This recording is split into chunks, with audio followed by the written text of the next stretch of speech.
So again guys, ang gaganda ng sibuyas na binigay sa atin.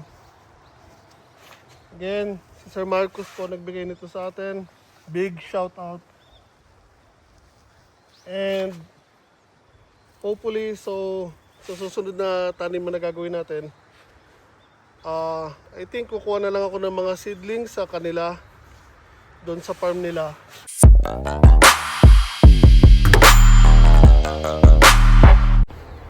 Blessed morning everyone! We're back at the property. And today, pagpapatuloy lang natin yung pagtatanim ng sibuyas. Again, late na po. January na. Pero, nung makalawa, may nagbigay sa akin again ng isang kahon na seedlings ng red onions or sibuyas na pula. So, puno po yan. Pero kahapon, kapag tanim na po ko yan, yung isang straight na yan, nataniman ko na po kahapon ng red onions. Kasama po ng mga yan. So, again, although late na, pero tinanim ko pa rin sila kasi nga, ito naman ay cold tolerant or winter variety ng sibuyas. So, kahit tanim ko sila ng winter, I was kind of hoping na ayos lang sila. So far, dito sa pagtingin pa lang sa labas, mukhang okay naman sila. So, tulad na nasabi ko kahapon sa video, if ever na maging maayos sila ngayon, ay makakasurvive sila. So, baliktarin ko lang ang camera para makita niyo ang itsura nila.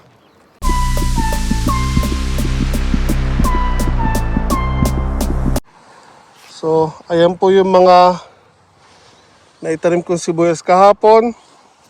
So, medyo malilim dito. Pakita ko sa inyo dito sa natututukan ng araw para mas kita nyo ang itsura nila. So, again, ayan po sila.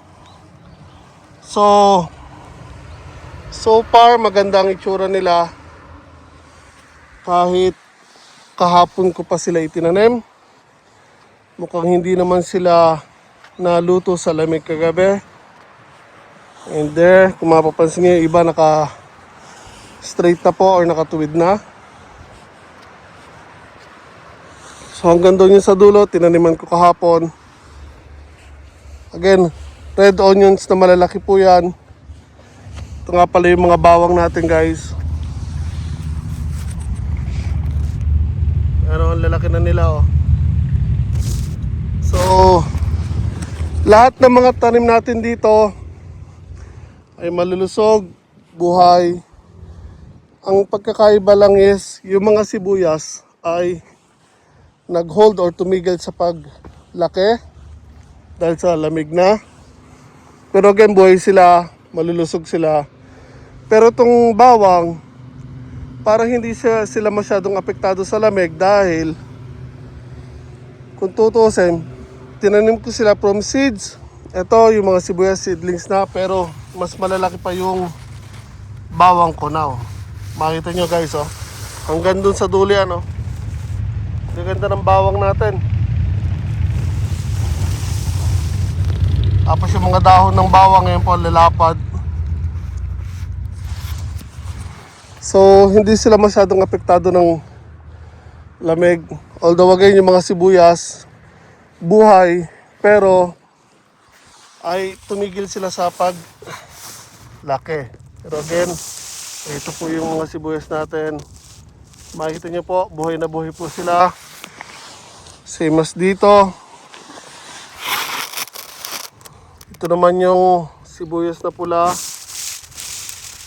350 seedlings. Tapos rest ay yung brown na sibuyas. So again, yung white onions dito ay iba. Meron din tinatawag na yellow onions. Iba ring variety yon. So ito yung balat niya nagbabrown pag natuyo. So, again, tatanim lang natin tong natitirang sibuyas na pinamigay sa atin o binigay sa atin ni Sir Marcos. Yan, kung makita nyo guys, gaganda ng sibuyas. Oh. Buhay na buhay pa, kaya nung pinakita niya sa akin, sabi ko kukunin ko kahit late na yung taniman ng sibuyas dahil again, buhay na buhay pa sila. Ayan, yan oh, sariwa-sariwa pa rin yung pinaka-bulb ng sibuyas. Yung mga dahon, fresh na fresh pa, hindi pa natutuyo. Mas maganda pa to actually kaysa sa ibang nabili ko. Remember yung, I think dito may tinanim ako na halos patuyo na yung 50% off na yata na nabili ko or more. From 300 something nakuha ko na lang ng 100 yen. I think dito sila nakatanim. Mas maganda pa to kaysa doon. Oh. Ayan guys. So si Sir Marcos, nagtatrabaho din sila sa farm dito sa Japan. And dito mga ito ay sobra nila sa pangtanim nila. And actually tatapon na lang to. So nakita niya yung mga videos natin o iba sa videos natin. Natuwa siya sa mga ginagawa natin and nag-message at nag-alok nitong sibuyas. So tanim ko lang to guys habang maaga pa, gandang araw. Then ito natin tanim yan. Lalagyan na natin ng cover to. Kahapon nalagyan ko na ng post pero hindi ko na nailagay itong cover kasi masyado na malamig kahapon.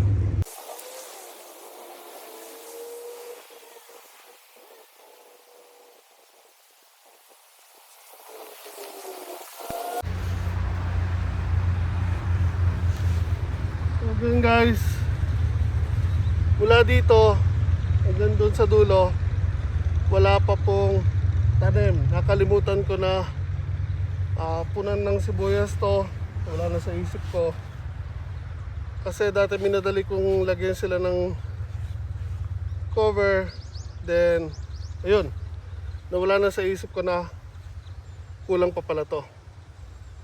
So punan ko lang to. Then pag-isipan natin kung ano gagawin natin sa mga matitira pa. It's either gagawa tayo ng panibagong garden bed dito or pupwesto natin sila sa ibang lugar. Uwiin ko lang itong net.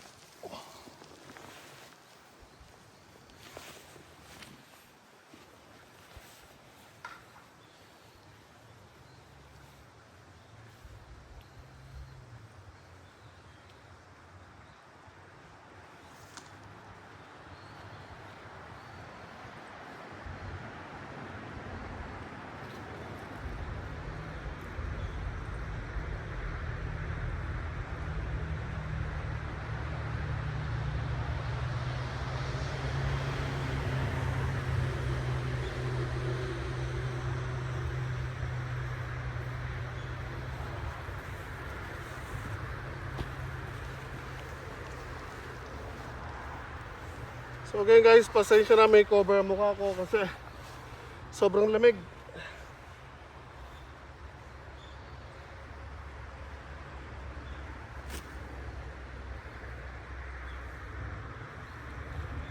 Kahapon po kasi nung nagtanim ako ng sibuyas,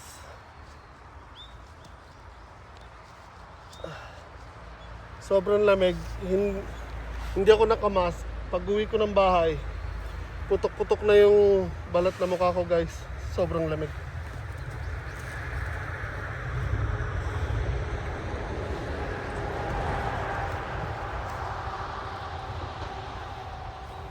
So again guys, ang gaganda ng sibuyas na binigay sa atin. Again, si Sir Marcos po nagbigay nito sa atin. Big shout out. And hopefully, so sa susunod na tanim na gagawin natin, I think kukuha na lang ako ng mga seedlings sa kanila, doon sa farm nila.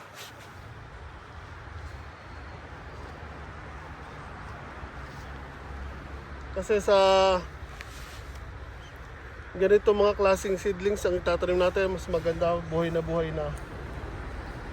Kaysa ako pa ang magpupunla. And sabi niya rin, baka mas makamura tayo kung kukuha tayo ng maramihan.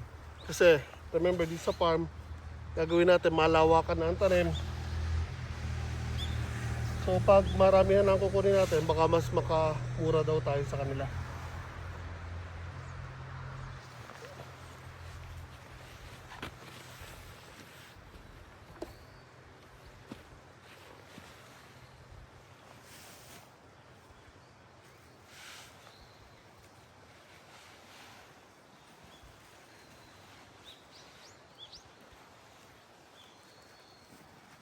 So, it's been a year na simula nung umpisa nating inayos ang farm na to, guys. So, nung nakuha to, I think November 2024. Then nilinis natin. Then 2025, nag-umpisa tayo magtanim. Trial and error. Merong mga maayos na naging tanim natin at marami din naman sumablay. Pero again, okay lang yun kasi nga umpisa pa lang naman tayo. Pero kung gugustuhin talaga nating mag-success or umayos ang pagtatanim natin dito sa farm, hindi na po pwede yung assorted ang gagawin nating taniman. Excuse me. So now, maramihan na ng same thing or same variety ang gagawin nating taniman.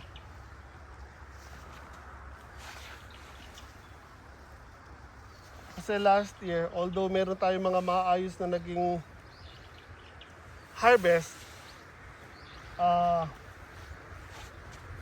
sa tao or mga post namin sa Facebook pag binebenta namin, masyado silang marami para makonsume ng mga kakilala lang namin or maipasa namin sa mga kakilala lang namin, and masyado naman siyang konti para ipasa sa JA. Yun yung Japan Agriculture dito. So kapag farmer ka dito sa Japan, pwede ka magpasa ng produce mo sa kanila, then sila na ang bahala mag-distribute sa mga supermarket. So yun ang naging problema natin last year. Alanganin tayo sa public consumer ng mga kakilala natin at alanganin din naman tayo na magpasa sa JA. Kaya this time, maramihan na same variety para again isang bagsakan na lang ang gagawin natin.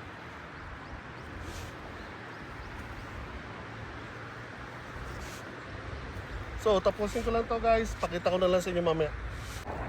Hello guys, so natapos na po tayong punan.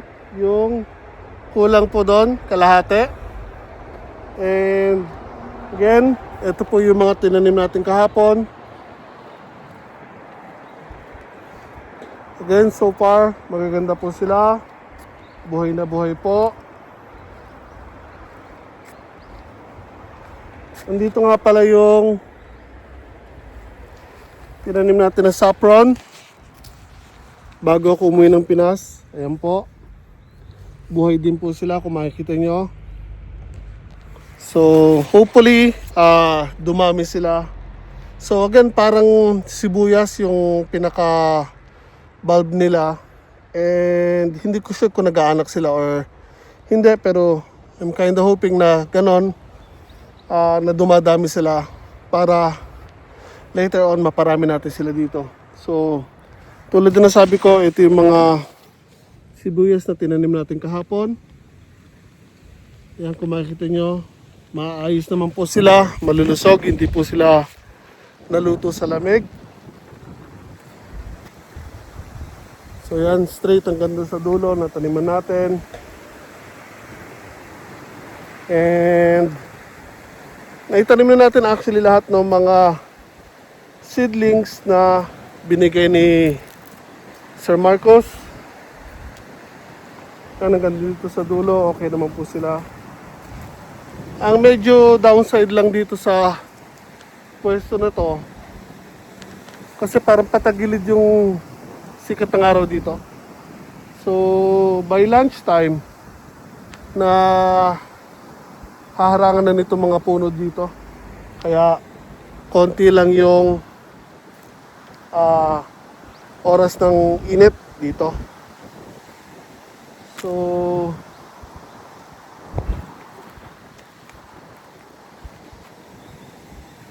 again, dito yung nakalimutan ko last year na kalahati pa pala yung walang laman. Masyado ako nagmadali na lagyan sila ng cover na nakaligtaan ko. Meron pa palang bakante dito. So yan, napunan natin ng red onions. Nalagay natin dyan. And so far, meron tayong 1, 2, 3, 4, 5, 6 garden beds na buo. And yung mga sobra na sibuyas, ayan, meron pa tayo ditong nataniman. Pero kung makikita nyo, wala siyang plastic na nakalagay kasi wala na akong oras para maglagay nun yung cover sa garden bed na plastic. Kailangan ko kasi ng katulong para mailatag yun. So hindi na natin to nalagyan ng plastic, pero makikita nyo, marami po yung nataniman natin. Ganda sa dulo. Hindi ko alam kung ilan tong naitanim natin, bilangin natin to be sure. So marami-rami din to guys, kasi isang haba yan. So bilangin natin 5, 10, 15, 20, 25, 30, 35, 40, 45, 50, 55, 60, 65, 70, 80, 85, 90, 95, 100. Dito pa lang 100 na. 5, 10, 15, 15.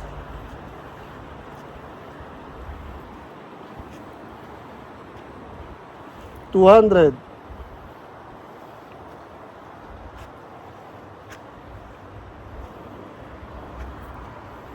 300 na dito guys.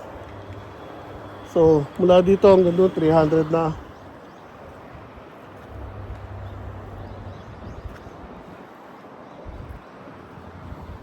400 na dito.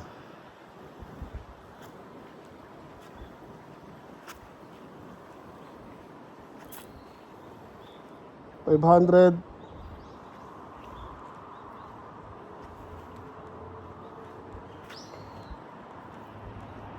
600.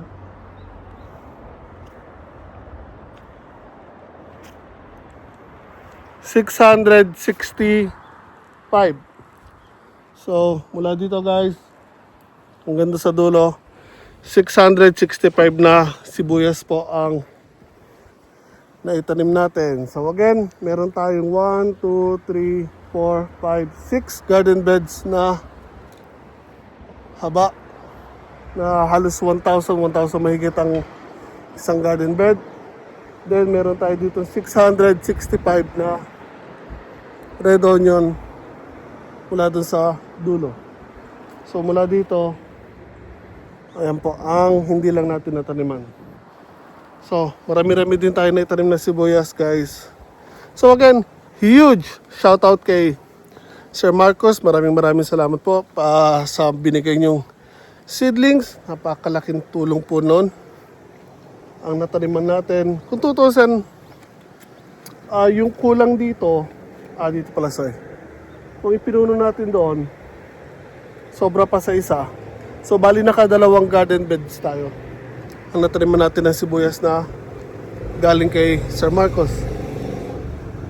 So doon sa kauna-unahan na garden bed, again meron dito tayong 350 na red onions. Rest ay yung brown na. Tapos ito, again, isang straight na bawang. Kita nyo ba mula dito sa labas? Sisigla ng mga bawang guys. So, ayan o. Tataas na ng bawang natin dyan sa loob. Oh. Gaganda nila, ang lulusog. So, siguro mga May or June natin ma-harvest itong mga tanim natin guys. So now, lalagyan ko lang muna to ng cover. Ito, meron tayo ditong panghabong pa or panglagay pa dyan. Then si Congo Sang, yung kaibigan nating hapon na may kaitaya. Ayan, dinala tayo ng panibagong net. Nanghingi ulit ako. Excuse me. Then yung pinaka tolos niya, dinalaan din tayo. Maraming dinala niya. So malalagyan din natin yun today. So now, lagyan ko lang to ng cover.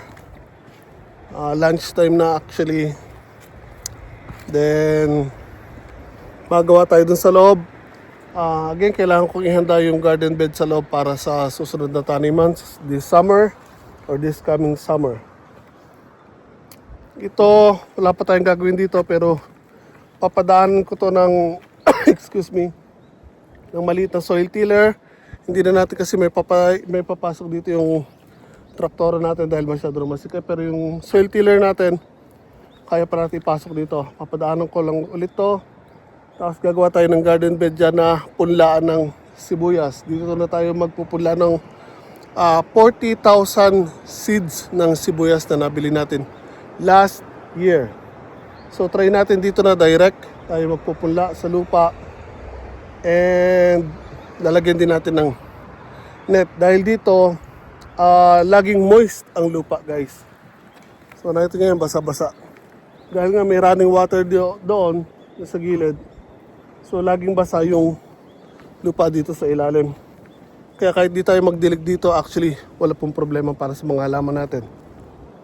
So in the near future or this year, baka yung mga sitaw, pag if ever na magtatanim pa ulit tayo, siguro sa mga gilid-gilid or dito tayo magpo-focus ng sitaw, then kalabasa. Kasi mas pabor sa kanila yung laging basa ang lupa. Not yung laging basang-basa yung lupa, pero kailangan nila palagi may moisture yung lupa para hindi po sila ma-dry at yung mga bunga nila maging matataba at juicy. Hindi yung malalaki nga sila pero parang dry. So dito na tayo magtatanim ng sitaw guys, and may plano rin tayo kalabasa. So there, hindi ko na masyadong pahabain to guys. Lagyan ko lang to ng kulambo. Then pati yung doon na 665 na sibuyas. Then doon na tayo sa loob.